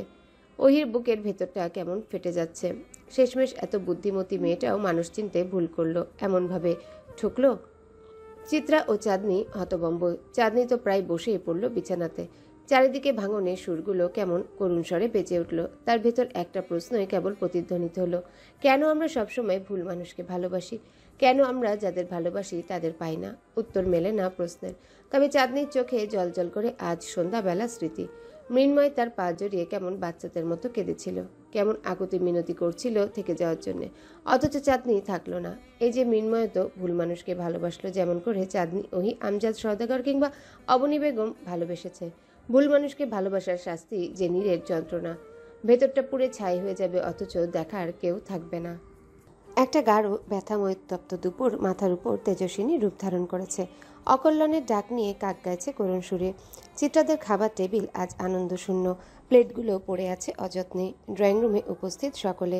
প্রস্থানের সময় নিকটে। ব্যথাদের তীব্র হামাগুড়ি, ভেতর ভেতর যন্ত্রণারা ছটফটিয়ে মরছে, কিন্তু উপর উপর সবাই শক্ত। ওহিকে নিতে এসেছে তার জন্মদাত্রী। ভদ্রমহিলার মুখে হাসির কমতি নেই। প্রথমে ওহিরা বের হবে, তারপর চাঁদনিকে দিয়ে আসতে যাবে সকলে এয়ারপোর্টে। ওহির ব্যাগ গুছানো শেষ, বিদায়ের সময় হয়ে গেছে। সবার মুখ ভার, কেউ কেউ কাঁদছে। চিত্রা এবং চেরিত বেশ শব্দ করেই কাঁদছে। চেরিত কতক্ষণ হাউমাউ করে কেঁদে বায়না করেছে আপাকে সে যেতে দিবে না, কিন্তু আপার মন যে বড় পাথর হয়ে গিয়েছে। সে যে ঠিক করে ফেলেছে চলে যাবে। আপার কঠিন অবয়ব দেখে বাচ্চাটা বুঝতে পারে তার আপা আর থাকবে না। কোনো পিছুটান তার আপাকে রাখতে পারবে না। ওহি একে একে সকলের কাছ থেকে বিদায় নেয়। কেউ তাকে জাপটে ধরে কাঁদে, কেউ বা কান্না লুকিয়ে প্রার্থনা করে তার সুখী জীবনের। তা শুনে মনে মনে হাসে ওহি। যে সুখী জীবনকে সে দাফন দিয়ে যাচ্ছে তা যে আর ফিরে আসবে না। সকলের কাছ থেকে বিদায় নিলেও সে বিদায় নেয় না অবনী বেগমের কাছ থেকে। অবনী বেগম ফ্যালফ্যাল নয়নে তাকিয়ে দেখে ওহিকে। এ বাড়িতে যখন সে বউ হয়ে এলো তখন তার বয়স 16 মাত্র, আর ওহির বয়স 8। মাত্র কয়েক বছরের ছোট বড় তারা। তার বিয়েটা সাদামাটা ভাবেই হয়, তার বরের দ্বিতীয় বিয়ে কিনা। বাড়িতে যখন পা রাখলো দেখলো এই গোলগাল ছোট্ট মেয়েটা দূরে দাঁড়িয়ে পর্দার আড়াল থেকে তাকে দেখছে। অবনী বেগমও দেখলো বাচ্চাটাকে লুকিয়ে চুরিয়ে আর চোখে। তাদের প্রথম সাক্ষাৎ হলো গোপনে গোপনে। এরপর দেখা হলো পরের দিন। তার শাশুড়ি ওহিকে কোথা থেকে টেনে আনলেন যেন, এনেই অবনী বেগমের ছোট হাতের মুঠোয় ওহির ছোট হাতটা রেখে বললেন, ধরো তোমার মাইয়া। ওহি ওর নাম। ও যেন কোনোদিনও দুঃখ না করতে পারে যে ওর মা নাই। তুমি ওর মা। কেমন? অবনী বেগম তখনও সংসার বুঝতো না, সন্তান বুঝতো না, দায়িত্ব বুঝতো না। ফ্রক পরা ছেড়ে তখনও সে 3 পিস পরেনি, কিন্তু তার আগে তার কাঁধে তার অর্ধবয়সী এক বাচ্চার ভার এসে পড়ল। কানামাছি খেলার বয়সে তার সাথে কানামাছি খেললো তার ভাগ্য। কিন্তু ছোট অবনী বেগমের মাথায় এতটুকু গেঁথে গেল যে সে একজন মা। এরপর থেকে উড়নচণ্ডী অবনী বেগম হয়ে উঠলেন দায়িত্বশীল একজন। নিজেও তখন বড় হচ্ছেন ধীরে ধীরে। তার সাথে বড় হচ্ছিল তার সন্তান। মা মেয়ের একসাথে বড় হওয়ার ব্যাপারটা তার কাছে ছিল কৌতূহল দীপক কিছু, কিন্তু ওহির কাছে পুরোটাই ছিল বিরক্তিকর, অসহ্যকর। অবনী বেগম কখনো যত্নে ত্রুটি রাখেননি। সদা সে ছিল সচেষ্ট। তার দায়িত্বে কিংবা ভালোবাসায় কখনো হেলাফেলা করেননি। তবু এই সংসার তাকে আপন করতে পারেনি। সে যেই শূন্যস্থান পূর্ণ করতে এসেছিল সেই শূন্যস্থান তাকে বিরাট ক্ষত বানিয়ে রেখে দিয়েছিল। স্বামীর আদর পায়নি, সন্তানের ভালোবাসা পায়নি, তবুও ছোট হাতে সবটা সামলে গেছে বছরের পর বছর। কিন্তু সে আজ অনুভব করছে সেদিন পর্দার আড়ালে দাঁড়িয়ে থাকা ওহির সাথে তার যে গোপনে গোপনে দূরত্ব ছিল, আজও তা দূরত্বই রয়ে গেল। কাছে আসার গল্প হতে আর পারল না। অবনী বেগম হতাশ হলেন। এ জগতে ভালোবাসার পর আর কোনো বাঁধন নেই যা কাউকে আটকে রাখতে পারে। থাকলে হয়তো অবনী বেগম সেই বাঁধনে বাঁধত ওহিকে। অবশেষে সেই মহেন্দ্রক্ষণ এলো, বাজলো ওহির প্রস্থানের ঘণ্টা। পিছে রাখলো গোটা সওদাগর পরিবারকে, এগিয়ে গেল সে অযাচিত গন্তব্যের পথে। সবটুকু ভালো থাকা পিছনে ফেলে চলে যাচ্ছে সে। আবার কখনো নিশ্চয়ই আসবে এই পরিচিত দালানে প্রিয় সুখ কুড়িয়ে নিতে। হয়তো আসবে। চেরি ও চিত্রাকে জড়িয়ে ধরে দাঁড়িয়ে আছে চাঁদনি। দুটো মেয়ে কাঁদতে কাঁদতে পাগল প্রায়। চাঁদনিরও ভেতরটা ভেঙে চুরে ধ্বংসস্তূপ, কিন্তু বাহিরে সে তবুও অটল। সবাই যদি ভেঙে যায় তবে ভরসা হবে কে? আমজাদ সওদাগর বসে পড়লেন পাশের সোফায়। তার মনে পড়ে অতীত। ছোটবেলায় ওহি ছিল ডানপিটে স্বভাবের। বাড়ির একোণ থেকে ওকোণ ছুটে বেড়াতো কেবল, ডানা ঝাপটে উড়ে বেড়াতো চঞ্চল পাখির ন্যায়। কিন্তু হুট করে তার সদ্য গজানো ডানাটা টেনে হিঁচড়ে ছিঁড়ে ফেলে তার জন্মদায়িনী। এরপর মেয়েটার উঠতে পারেনি। মায়ের এমন চলে যাওয়াটা ছোট্ট ওহির মস্তিষ্কে ভয়ঙ্কর ঘা হয়ে রইল। মেয়েটা প্রায় অসুস্থ হয়ে পড়তো। আমজাদ সওদাগর মেয়ের চিন্তায় যখন দিশেহারা, তখন সবাই বলল ওহির একজন মা প্রয়োজন। আমজাদ সওদাগর দিগ্ভ্রান্ত হয়ে সে কথাও রাখলেন। নিজের প্রথম স্ত্রীকে অনেক ভালোবাসা সত্ত্বেও সে তাকে হৃদয় মাঝে মাটি দিলেন। মায়ের জোরাজোরিতে একটা অল্প বয়সী মেয়ে বিয়ে করলেন। যদিও সে অবনী বেগমকে বিয়ের দিন দেখেছিল, এর আগে দেখলে নিশ্চয়ই সে বিয়ে করতো না। অবনী বেগমের এই অপরিপক্ক বয়সটাই আমজাদ সওদাগরের গলার কাটা হয়ে থেকে গেল। তার মেয়ের মা প্রয়োজন বলেই সে বিয়েটা করেছিল, অথচ অবনী বেগম ছিল সদ্য কিশোরী। এই সদ্য কিশোরী কি নিজের বয়সের অর্ধেক বয়সী মেয়ের মা হতে পারবে? এমন একটা ভাবনায় তার ভেতর বিতৃষ্ণায় ভরে উঠেছিল, আর সেজন্য সে অবনী বেগমকে মানতে পারলেন না। আর তবুও সংসার করে গেলেন। তার উপর দেখলেন তার মেয়ে নতুন মা আসার পর আরও দূরে সরে গিয়েছে। সেটাও মানতে পারলেন না আমজাদ সওদাগর। আর এই সবটুকু দায়ভার গিয়ে পড়ল অবনী বেগমের উপর, যদিও পরে ধীরে ধীরে সে উপলব্ধি করেছিল অবনী বেগম একজন দারুণ ও চমৎকার মা, কিন্তু তবুও প্রথম দৃষ্টিতে যে দূরত্ব তৈরি হয়েছিল তার ঘোচাতে পারেননি তিনি। আমজাদ সওদাগরের ভেতরে অনুশোচনার ঘর বাঁধল। সে ভুল করে ফেলেছে, বিরাট ভুল। ছোট্ট ওহির ডানাটা যিনি নির্মমভাবে ছিঁড়ে ফেলেছিল তার কাছে সে বড় ওহিকে সমর্পণ করে দিল, অথচ যিনি ওহির ছেঁড়া ডানাকে বহু বছর যাবৎ যত্ন করে আবারও সুনিপন করতে চাইল তাকে কোনো দামই দিল না সে। আজকের অনুশোচনাটা যে বড় দেরিতে হলো। এখন যে আর কিছুই করার নেই। সে আটকালে ওহিটা হয়তো থেকে যেত, অথচ তিনি কিভাবে এতটা পাষাণ হয়ে মেয়েটাকে যেতে দিল। আফসোসে আফসোসে পড়তে লাগলেন তিনি, কিন্তু বড় দেরি হয়ে গেল যে। এখন আর আফসোস করার উপায় নেই। মানুষ বরাবর ভুল সময়ে এসে আফসোসটা করে। ওহির ঘরের বারান্দাটা দিয়ে তাকিয়ে রইল অবনী বেগম নির্নিমেষ। যতক্ষণ না ওহিদের গাড়ি অদৃশ্য হলো ঠিক ততক্ষণ। বৈরী বাতাস বয়ে গেল জানালার অবগুণ্ঠনগুলো কাঁপিয়ে। তার তালে অবনী বেগমের চোখের কোণ বেয়ে গড়িয়ে পড়ল নীরব অশ্রুবিন্দু। ঠিক তখনই অবনী বেগমের চোখ গেল বারান্দার সাথে লাগোয়া বুকশেলফের একটা রঙিন কাগজে। কলমদানি দিয়ে যেটা আটকে রাখা হয়েছে, দেখতে প্রায় চিঠির মতন। অবনী বেগমের ভ্রু কুঞ্চিত হলো, ছুটে গিয়ে কমলা রঙের কাগজটা হাতের ভাঁজে মেলে ধরল। পুরো কাগজ জুড়ে জলজল করে ওহির লেখা। প্রিয় মা, মা বলেছি বলে অবাক হচ্ছেন নিশ্চয়ই। এতগুলো বছর কেবল একটা ডাক শোনার জন্যই তো আপনি আমার সকল ধ্যান জ্ঞান সমর্পণ করেছিলেন আমার ভালো থাকায়।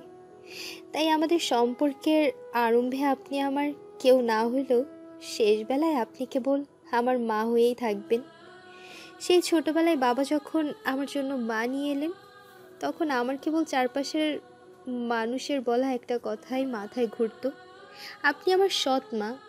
আর সৎ মা কখনো নাকি আপন হয় না। সেই কথা থেকেই আমি আপনাকে আমার রূপকথার গল্পের রাক্ষসী ভাবতাম। আর সেই থেকে আমাদের দূরে যাওয়া।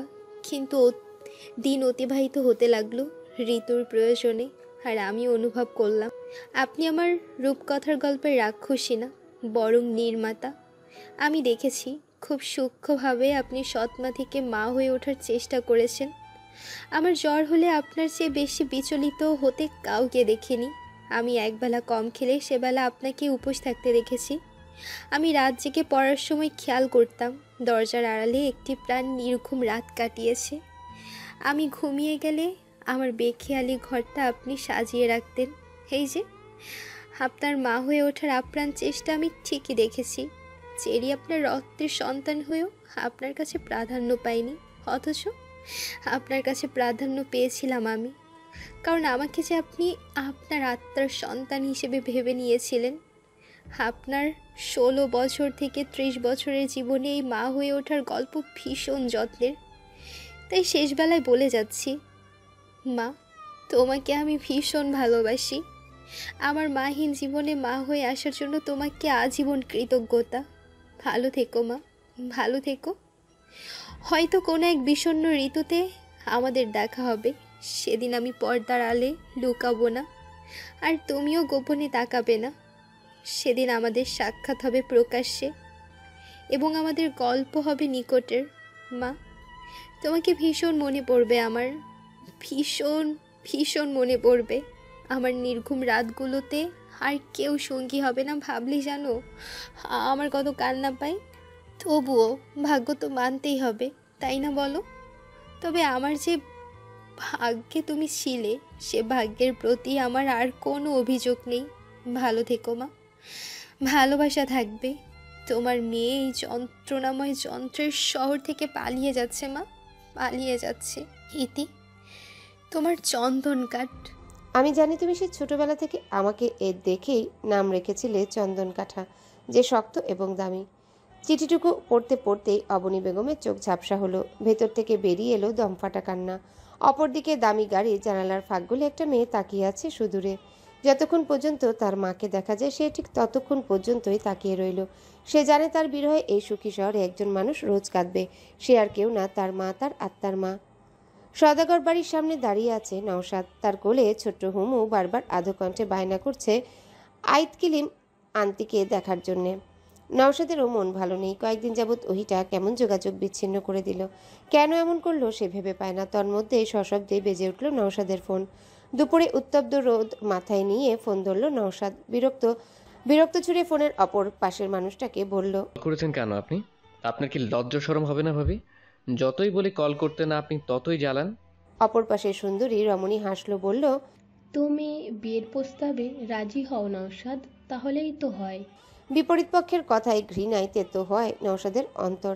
ঘৃণা প্রায় ছুঁড়েই বলে, আপনার লজ্জা হয় না ভাবি এসব বলতে?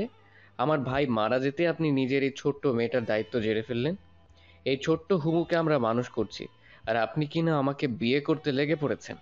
ছি, আপনি নোংরা মহিলা।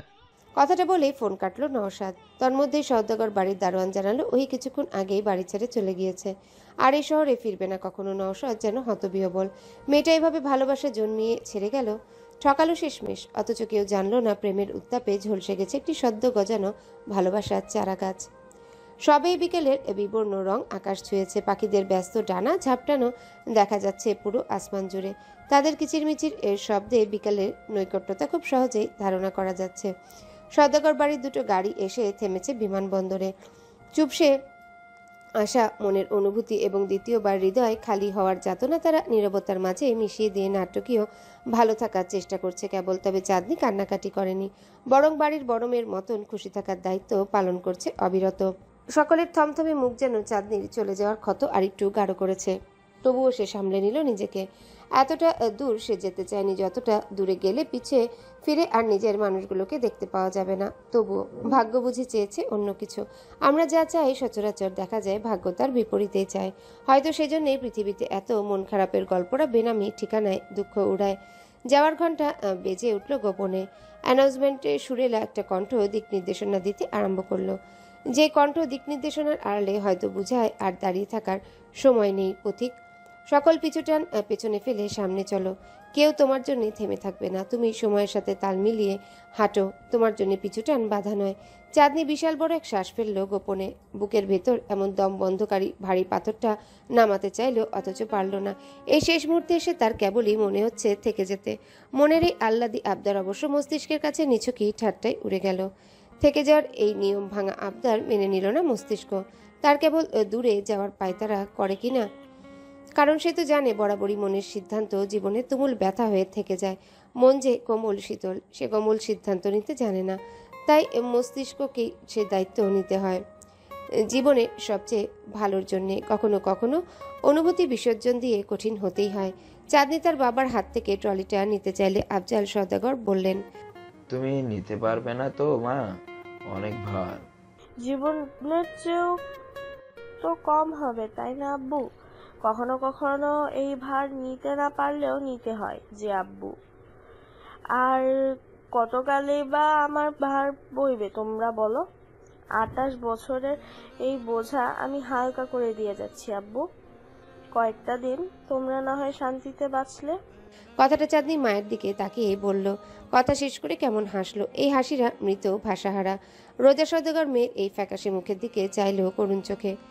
অনেকদিন পর বোধহয় সে এমন বুক ভরা স্নেহ নিয়ে দেখলেন মেয়েকে। ছি আম্মু, তুমি কখনোই আমায় বুঝেছিল না। কন্যা সন্তান আল্লাহর দেওয়া সবচেয়ে বড় নিয়ামত। আমার পরম সৌভাগ্য ছিল যে আমি তোমাকে পেয়েছিলাম। আজ আমার পরম দুর্ভাগ্য যে আমি তোমাকে হারাচ্ছি। শেষের কথাটুকু বলতে গিয়ে অসহায় বাবার কণ্ঠ কাঁপল। তবে চাঁদনি রইল অনড়। সে শক্ত মনে একে একে বিদায় নিল সকলের কাছ থেকে। সবশেষে বাদ রইল তার মা। চাঁদনি এবার নিজেকে ভীষণ শক্ত করল। যতটুকু শক্ত করলে মা বাবাকে ছেড়ে যাওয়া যায় ঠিক ততটুকুই। অতঃপর ধীর পায়ে এগিয়ে এলো মায়ের দিকে। মেঘমন্দ্র কণ্ঠে বলল, বিদায় দিবে না মা? তোমার ঘাড়ের বোঝা আজ হালকা হচ্ছে, একটু হাসি মুখে বিদায় দাও আমারে। রোজা সওদাগর ঠিক এই কথাটার পরে আর স্থির থাকতে পারলেন না। জাপটে ধরলেন মেয়েকে, হাউমাউ করে কেঁদে বললেন, তোরে অনেক দুঃখ দিছি মা, ক্ষমা করে দিস তোর অবাগিনী মারে। এবার চাঁদনি বন্ধ চোখের পাতা থেকেও গড়িয়ে পড়ল এক বিন্দু অশ্রু। মায়ের পিঠে নিবিড় হাত রেখে অভিযোগবিহীন বলল, তুমি এত যত্ন করে আমারে গড়লে মা, এইটুকু কষ্ট দেওয়ার অধিকার তোমার আছে। আর আশেপাশের মানুষ যত কষ্ট দিয়েছে আমায়, তার চেয়ে তোমার দেওয়া কষ্ট কিছুই না মা। তবে আমি সেই ব্যথা ভুলতেই তোমার কোল খুঁজতাম বারংবার। সেই কোল তখন আমার ভরসা দেয়নি, আসেনি আমার ভরসা হয়ে। এই একটা আফসোস আমার চিরজীবন থাকবে মা, চিরজীবন থাকবে। রোজা সওদাগর আরো শক্ত করে যেন আঁকড়ে ধরল মেয়েকে, কিন্তু লাভ কি? শেষ বেলায় আঁকড়ে ধরে যে লাভ নেই, যার যাওয়ার কথা সে তো যাবেই। চাঁদনি মাকে যত্ন করে ছাড়িয়ে নিল নিজের থেকে, উদাস চোখে তাকালো বাবার পানে, কেমন এক বিষণ্ণ স্বরে বলল, আব্বু, এই কলঙ্কিনীর ভরসা হওয়ার জন্য তোমায় আমি ভুলবো না। পুরো পৃথিবী যখন আমায় কোণঠাসা করে দিয়েছিল, তখন আমার পুরো পৃথিবী হওয়ার জন্য আমি চিরজীবন কৃতজ্ঞতা স্বীকার করব। আব্বু, আমি দেশ ছাড়তে চাইনি, তবুও ছাড়তে হলো তোমাদের। আমার এই মন ভালো না থাকার জীবন বেছে নেওয়ার জন্য আমি কিছু মানুষকে কখনো ক্ষমা করব না। জানো আব্বু, আমি সেই দূর দেশে তোমাদের বিচ্ছেদের যন্ত্রণা নিয়ে বাঁচব। আব্বু, জীবন এতটা জটিল কেন? চাঁদনি প্রশ্ন করলো ঠিকই, কিন্তু উত্তর শোনার অপেক্ষা করলো না। জীবন এত জটিল কেন? তার উত্তর যে কারো জানা নেই, এমনকি আব্বুরও না, সেটা সে ভালো করেই জানে। আফজাল সওদাগর মনে মনে ভীষণ শোকে মূর্ছা গেলেন, তবে বাহির থেকে রইলেন অটল। বাবাদের যে ভেঙে পড়তে নেই, সকল প্রিয় মানুষ, প্রিয় পরিবেশ, সুন্দর স্মৃতি ফেলে এগিয়ে যাচ্ছে সামনের দিকে। চোখের উপর ভেসে উঠছে কত স্মৃতি। খুব অগোচরে মৃন্ময়ের মুখটাও বার কয়েক উকিঝুঁকি দিল স্মৃতির পাতায়। শাহাদাতের সাথে দীর্ঘ 8 বছরের প্রেমের স্মৃতিরাও জীবিত হলো। বিড়বিড় করে বলল, শাহাদাত, তুমি বড় নিষ্ঠুর প্রেমিক। তোমার প্রেম আটকে আমার চরম সর্বনাশটুকু হলো। শেষমেশ কি না নিজের ঠিকানা বদলাতে হলো। কেন প্রেম আসে ব্যথা দিতে? কেন তোমার চাঁদনিদের অভিমানের প্রাক্তন হয়ে থাকো? কেন তোমাদের না পেয়ে এত নিঃস্ব হয়ে যাই? বুকের ভেতর অসহ্য ব্যথা নিয়ে চাঁদনি যখন দৃষ্টিসীমানার বাইরে গেল, বিমানবন্দরের বাহিরে এক কোনায় দাঁড়িয়ে মৃন্ময় তখন খুব গোপনে আফসোসের শ্বাস উড়িয়ে ফেলল। চিরজীবন এই আফসোসটা নিয়ে কাটাতে হবে ভাবতেই তার বুক ভার হয়। লাগেজ রেখে বসতেই চাঁদনির বুক চিরিয়ে বেরিয়ে এলো দীর্ঘশ্বাস। তখনকার মৃন্ময়ের সুদূরে দাঁড়ানো অবয়বটা তার দৃষ্টিগোচর হয়নি। কিভাবে হবে? এই ছেলেটা তো একদিন হলেও তাকে অসম্ভব ভালোবেসে ফেলেছে। অকারণে তো আজকাল কেউই ভালোবাসে না, তবুও তো ছেলেটা বেসেছে। সে কৃতজ্ঞতা তো চাঁদনির থেকে যাবে আমরণ। চাঁদনি চোখ বন্ধ করতেই কানের কাছে বারবার প্রতিধ্বনিত হলো সেদিনের তার বন্ধুর বলা কথাগুলো। যখন চাঁদনি ভাইরাল হওয়া ছবিটা নিয়ে দিশেহারা, তখন তার বন্ধু মমিনুল সাইবার ক্রাইমের একজন আদর্শ কর্মকর্তা তাকে ভীষণভাবে সাহায্য করে এবং সেই জানায় ছবিটা মৃন্ময় ফেক অ্যাকাউন্ট থেকে পোস্ট করে। চাঁদনির অবশ্য প্রথম পর্যায়ে একটু রাগ হলেও পরে ঠিক থিতিয়ে আসে সেই রাগ। মৃন্ময়কে উদাসীনতা দেখিয়ে বুঝাতে হবে, ভালোবাসার যুদ্ধে কখনো জোর জবস্তি খাটে না, সেখানে কেবল নিঃস্বার্থ হতে হয়। মৃন্ময় ফুটপাতে বসে আছে, দৃষ্টি তার আকাশপানে। দূর হতে মাথার 1000 মাইল উপর দিয়ে একটা প্লেন উড়ে যাচ্ছে। মৃন্ময়ের প্রেমের ইতি এখানেই। পুরুষ মানুষের কাঁদতে নেই, নিয়ম উপেক্ষা করে মৃন্ময় কাঁদল, বলল, ইন্দুবালা, আমি আপনার ব্যথা হতে চাইনি। সুখী ভালোবাসা করে কয় তা কি কেবলই জানতামই। সন্ধ্যার আকাশে এক মুঠো সোনালি আভা দেখা যাচ্ছে, খুব ক্ষীণ। মনে হচ্ছে নিভৃত চারিণীর গাঢ় অভিমান গগন বক্ষে আলিঙ্গন করেছে। আজ মন খারাপের অপরাহ্ন হলেও দিনটি বিশেষ, এতটাই বিশেষ যে প্রতি বছরের ক্যালেন্ডারের পাতায় এই দিনটিকে একটি অষ্টাদশীর কন্যা লাল কালিতে বৃত্ত দিয়ে হাসতে হাসতে যৌবন পেরিয়ে বার্ধক্যতে পা দিবে। এই দিনটির স্মৃতিচারণে সে কখনো কাঁদবে, কখনো বা পৃথিবীর সবচেয়ে বেশি আনন্দে আহ্লাদী হবে। আজ যে সকল অপ্রাপ্তিদের প্রাপ্তি হওয়ার দিন। আজ বাহার ভাইকে পেতেই হবে কথার বৈধ দিন। চিত্রা লাল রঙের একটা জামদানি শাড়ি শরীরে চাপিয়ে নববধূর লজ্জাতে আবেশিত হয়েছে। শাড়িটা বাহার ভাই দিয়েছে তাকে, বিয়ে উপলক্ষে দেওয়া। বাহার ভাইয়ের পক্ষ থেকে পাওয়া প্রথম উপহার এটা। বার কয়েক শাড়িটা নাকেছে পেশে ঘ্রাণ শুকলো, কেমন যেন নিজের একটা ঘ্রাণ পাওয়া গেল। চিত্রা সেই অদৃশ্য ঘ্রাণ পেয়ে লাজুক হাসলো। অতঃপর নিঃশেষ হওয়া গোধূলির দিকে তাকিয়ে ক্ষণ ও গুনল সঠিক সময়টা আসার। সন্ধ্যার আকাশের শেষ আলোটুকু বিলুপ্ত হতেই সে নেমে গেল ঘর ছেড়ে। সাবধানী পায়ে এসে থামল গেটের বাহিরে। মৃদু মৃদু শীতল বাতাসে সে শিরশির করে গা কাঁপিয়ে দিয়ে যাচ্ছে তার। সেই বাতাসটুকু অনুভব করল শৌখিন আত্মায়। নিজের মন মতন জীবনের সবচেয়ে বিশেষ দিনটিতে সে সেজে নিয়েছে। এই তো আর কয়েক ঘন্টা, তারপর বাহার ভাই মানুষটা চিরতরে তার বলে লিখিত হবে পৃথিবীর নিষ্ঠুর বুকে। এক নিদারুণ আনন্দে তার শরীর কাঁপছে। প্রিয় পুরুষকে স্বামী হিসেবে পাওয়ার যে গোপন উল্লাস, তা আর গোপন থাকছে না। বুক চিরে যেন বেরিয়ে আসতে চাচ্ছে আনন্দ। চিত্রা ক্ষণে ক্ষণে শ্বাস ফেলছে। অতি আনন্দে বার কয়েক কেঁদেছেও মেয়েটা।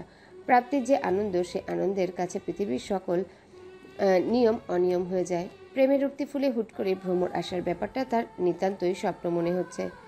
এত সুখ তার কপালে ছিল, এতটা সুখ। এই সুখে না আবার মরণ হয় সইতে না পারার যন্ত্রণায়। ঘড়ির কাঁটায় বেলা ফোরানোর গান। হাঁটতে হাঁটতে গলির শেষ মাথায় আসতে স্বস্তির নিঃশ্বাস ফেলল। যাক, কেউ তাকে দেখেনি, এটাই বড় শান্তির ব্যাপার। রিকশার খোঁজে এদিক সেদিক তাকাতেই গলির মোড়ে টং দোকানটার দিকে নজর স্থির হলো। বার কয়েক কাঁপলো ভারী পল্লব বিশিষ্ট নেত্রযুগল।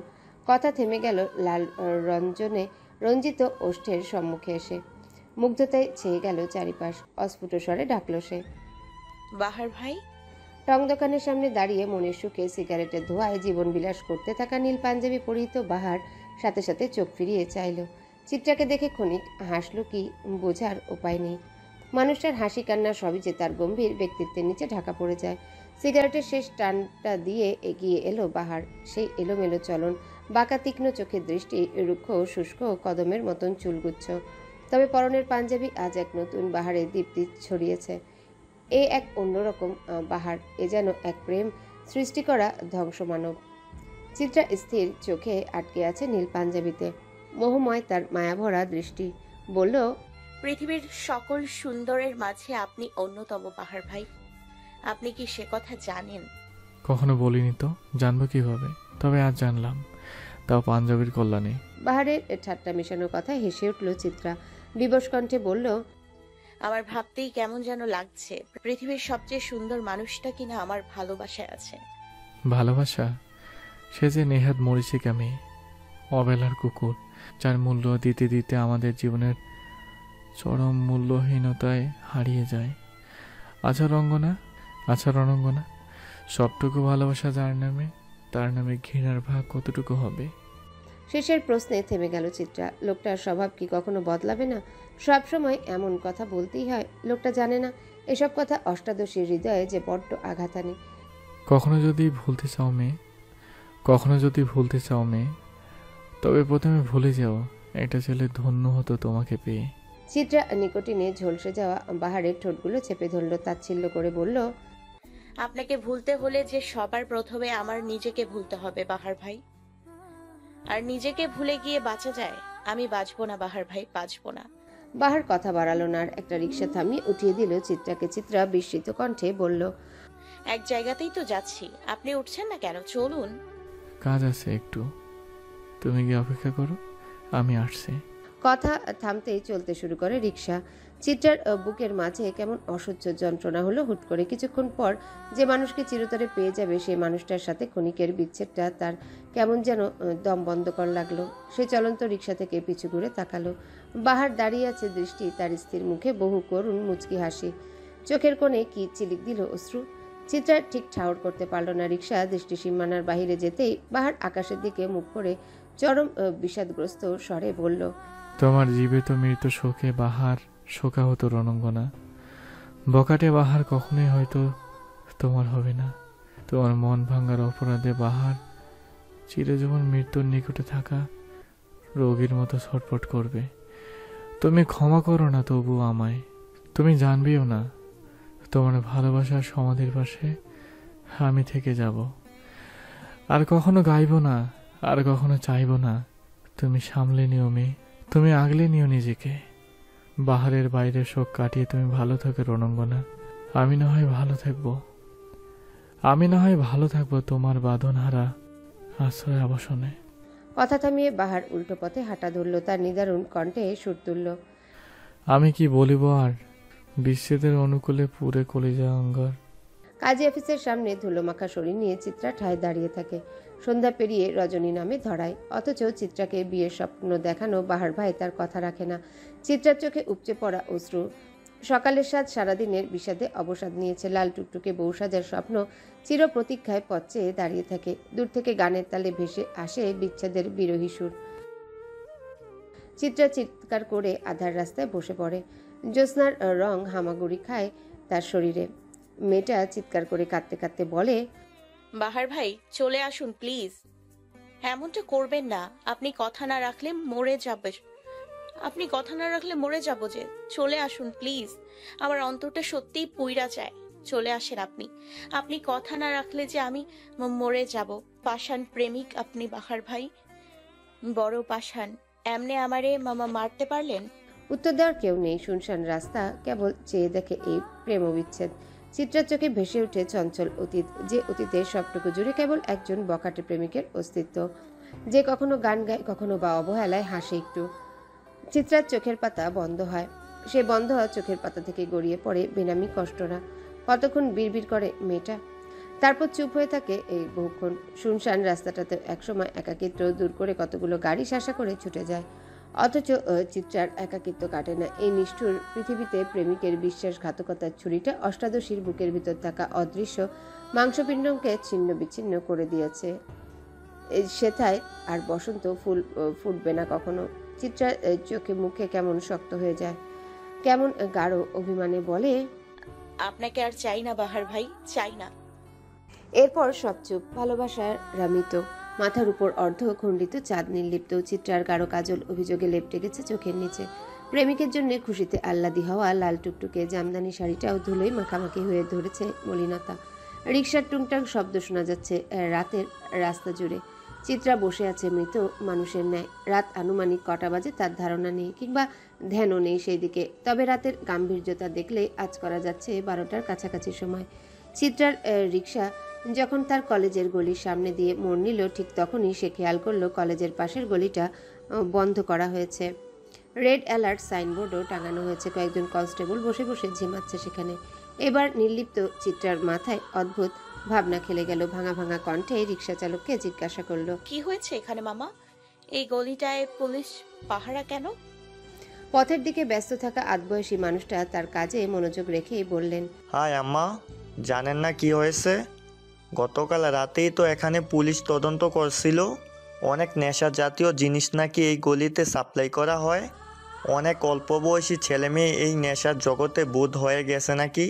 চিত্রার শরীরে অদৃশ্য কম্পন দেখা দিল। মস্তিষ্কে ভেসে উঠল বনফুলের মুখটা। সে প্রায় কয়েকদিনই তো বনফুলকে এই গলিতে দেখেছিল। এখানে বনফুলের কোনো কাজ না থাকা সত্ত্বেও তো সে এখানে আসতো। তাহলে কি চিত্রা আর ভাবতে পারল না কিছু? তার বোকাশোকা বন্ধুটা এমন আধার জগতে বিলীন হয়েছে, এই ভাবনাটা তার মস্তিষ্কে বেশ প্রবল চাপ দিল। অসাড় হয়ে এলো তার দেহ। ভয় আতঙ্কেও সে মুখ চেপে ধরল দুহাতের আজলে। মেয়েটা তো এমন ছিল না কখনো, এমন হলো কিভাবে? চিত্রা ভাবল। ধীরে ধীরে তার ভাবনা স্বচ্ছ হলো। হ্যাঁ, ঠিক যখন থেকে ভাইজান রুক্ষ হলো বনফুলের প্রতি, তখন থেকেই মেয়েটার অধঃপতন শুরু। তাহলে কি এটার প্রতিশোধ নিল বাহার ভাই? যেমনভাবে বনফুল মূর্ছা গিয়েছিল, ঠিক তেমন জায়গাতে এনে চিত্রাকে ফেলল সে। প্রেমিক এত স্বার্থপর হয়? চিত্রার ভাবনা শেষ হওয়ার আগে পথ ফোরায়। গন্তব্যতে এসে থামে 3 পায়া বিশিষ্ট যানটি। চিত্রা ক্লান্ত শরীরে নেমে ভাড়া মেটাতেই তার গালে চড় পড়ে। চিত্রা অবাক হয় না, এটা ভবিতব্য জেনেই সে এখানে এসেছে। তার যে এই সওদাগর ভিলা ছাড়া যাওয়ার জায়গা নেই। নিশ্চুপতা ভেদ করে মুনিয়া বেগমের কণ্ঠস্বর শোনা যায়। আসার প্রয়োজন কি ছিল? রাতের 1:30 ভদ্রবাড়ির মেয়ে বাইরে থেকে ফিরে না। চিত্রা মাথা নত রাখলেও বুঝতে পারল সকলের চোখে মুখে উপচে পড়া বিস্ময়। তারা হয়তো চিত্রার যন্ত্রণায় ভেঙে আসা ভেতরটায় উপলব্ধি করতে পারল বাহির থেকে। কিন্তু চিত্রাকে ভুল প্রমাণ করে দিয়ে মুনিয়া বেগম আশ্চর্যের 7ম পর্যায়ে চলে গেলেন বোধহয়। হতবম্ব কণ্ঠে বললেন, বাড়ির এই খারাপ সময়ে তুমি লাল শাড়ি পরে ঘুরতে গিয়েছিলে চিত্রা? চিত্রা চোখ তুলে তাকায় না। মুনিয়া বেগমের রাগ বাড়ে, সাথে লজ্জিতও বোধ করে খানিকটা। বাড়িতে এমন বিষাদ চলছে, অথচ তার মেয়ের মনে এত ফুর্তি। ছি! অথচ বাড়ির মানুষগুলো তাকে কতই না ভালোবাসা দিয়েছে। এগিয়ে আসে নুরুল সওদাগর, গম্ভীর কণ্ঠে বলে, একটা নির্লজ্জ মেয়ে জন্ম দিয়েছ, কিনে রাখছে এখন এর প্রতি তুমি মরে যেতে পারছো না? ব্যথায় জর্জরিত চিত্রার শেষ ভালো থাকার চেষ্টাটুকু নিঃশেষ হয়ে যায়। হাসে এসে নিখুঁত করে গুটি গুটি পায়ে ভাইজানের কাছে এগিয়ে যায়। কি মনে করে বাচ্চার মতন লুটিয়ে পড়ে ভাইয়ের বুকের মাঝে। এবার সওদাগর বাড়ির সকলে কিছুটা চমকে গেল। এই চিত্রার আচরণ বড্ড অপরিচিত। কি হলো মেয়েটার? তুহিন বোনকে স্নেহের হাতে আগলে নেওয়ার আগেই মেয়েটা বুক থেকে মুখ তুলে কেমন অভিযোগ করে বলে, ভাইজান, আমি হেরে গেছি। প্রতিশোধ, প্রতিহিংসার এই পৃথিবীতে তোমার চিত্রার ঘাতবিহীন ভালোবাসার মূল্য কেউ দিল না। ভাইজান, তোমার চিতাবাঘকে মেরে ফেলেছে, ওরা মেরে ফেলেছে। আর কাউকে কিছু বলার সুযোগ না দিয়ে চিত্রা ছুটে চলে গেল বাড়ির ভেতরে। সশব্দে আটকে দিল নিজের ঘরের দরজা। সেই শব্দে কাঁপল বোধহয় সওদাগর বাড়ির সুখের শেষ অস্তিত্বটুকু। তুহিন বিভ্রান্ত হয়ে ছুটে গেল বোনের পেছনে, কিন্তু ততক্ষণে বড্ড দেরি হয়ে গেছে যে। রক্তে রঞ্জিত সওদাগর বাড়ির সবচেয়ে ভীতু মেয়েটির রুম, শ্বাস চলছে ক্ষীণ। চাঁদের আলো গাঢ় জোছানা ছড়িয়ে দিয়েছে সেই অন্ধকার ঘরটিতে। বাহির থেকে প্রচুর হাঁকডাক হচ্ছে, কিছুটা চিত্রা শুনছে, কিছুটা শুনছে না। তার দৃষ্টি জানালার বাহিরে দাঁড়িয়ে থাকা রংচটা দোতলা বাড়িটার দিকে। যে বাড়িটার সদর দরজায় ঝুলছে বিরাট তালা, ছাদ খাকা শূন্য। যে বাড়ির ছেলেটা চিত্রার নিঃশেষ হওয়ার কারণ, যে বাড়ির মেয়েটিও এমন প্রেমেই নিঃস্ব হয়েছিল। চিত্রা চোখ বুজে এলো, বিড়বিড় করে বলল, ভালোবাসার কাছে নাকি সব মিছে, তবে প্রতিশোধ এত বড় হয়ে গেল কিভাবে? আমার সবটুকু ভুল জীবনের শুধু সঠিক বনফুলটার সাথেও আমার এমন জন্মের দূরত্ব তৈরি হয়ে গেল কিভাবে?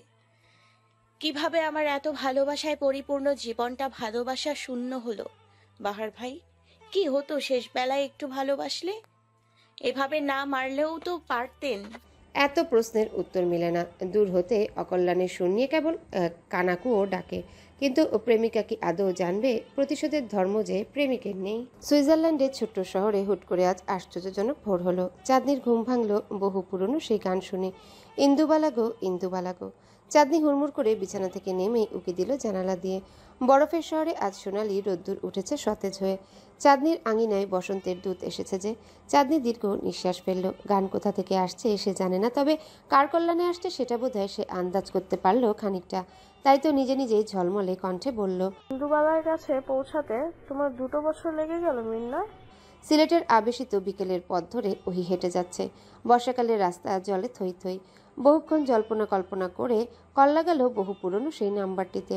গত 1 সপ্তাহ ধরেই কল করবে কি করবে না এর দ্বিধাদ্বন্দ্বে ভুগেছে সে। অবশেষে সকল সংশয় মুছে কল দিল। রিং হলো সেই নাম্বারে। ওহির বুকের মাঝে অনাকাঙ্ক্ষিত কম্পন। অপর পাশের মানুষটা কল ধরবে তো? ওহির সকল সংশয়কে মুক্তি দিয়ে অপর পক্ষের কল রিসিভ হলো। গম্ভীর পুরুষালী কণ্ঠটা বলে উঠল, 749টা দিন আমাকে যন্ত্রণা দিয়ে এখন কল দিতে ইচ্ছে হলো। চলে যদি যাবেন তাহলে এসেছিলেন কেন? ওহি উত্তর দেয় না। চোখ উপচে বেরিয়ে আসে আনন্দাশ্রু। ভুল বুঝে সে নিজের জীবন থেকে এতগুলো দিন নষ্ট করে ফেলল। ওহির কাঁধে তখন ভরসার হাত রাখে তার জীবনের পরম বন্ধু, তার আত্মার মা অবনী বেগম। মেয়েকে ভরসা দিয়ে বলেন, কাঁদছো কেন? তাকে বলো তার অপেক্ষা শেষ হলো, তার হুমুর আন্টি ফিরছে খুব শীঘ্রই।